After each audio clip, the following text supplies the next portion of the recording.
tell me about the influence of Daniel Harford. Everybody around this radio station knows him well. He spent way too many years here talking to the people on the other side of the microphone. We love him dearly. He's such a great friend to everybody here. But from your perspective, what sort of, in the short time that you've been with him, what sort of influence has he had around the place? Oh, he's been absolutely amazing. I mean, obviously, besides the obvious fresh start in terms of having a fresh face there, and he's obviously got a fresh direction in where he wants to take the group and sort of what he wants to do.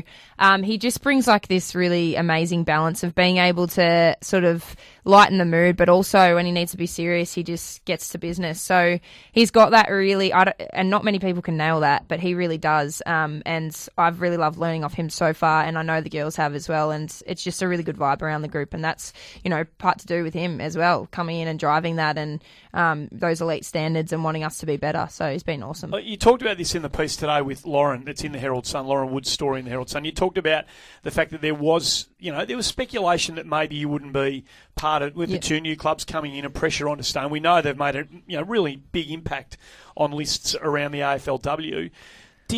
Had you made up your mind to stay before Harf had arrived at the football club? Was his arrival, did that coincide with you crystallising your decision to stay at Carlton?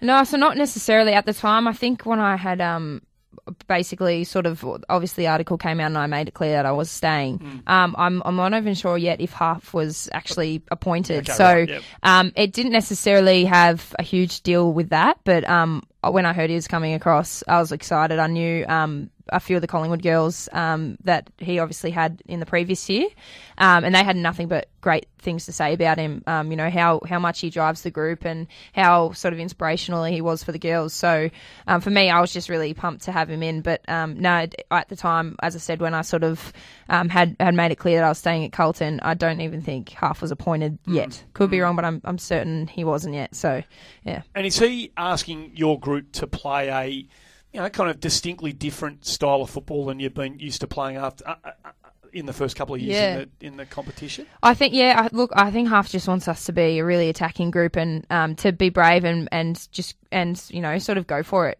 play through the guts, sort of footy.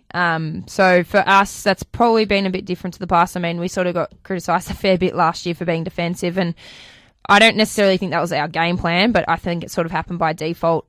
We had obviously a few areas to improve in terms of getting first use to the footy and actually being able to get it to our outside runners and that sort of thing. So we obviously didn't manage to do that to the best of our ability, and I think that hurt us a bit, and then we ended up being pretty defensive because of that. So I think, going into this next season, like I said, Harf is wanting us to be really brave and take chances and really sort of, attack as much as we can. So I think that's where he comes from.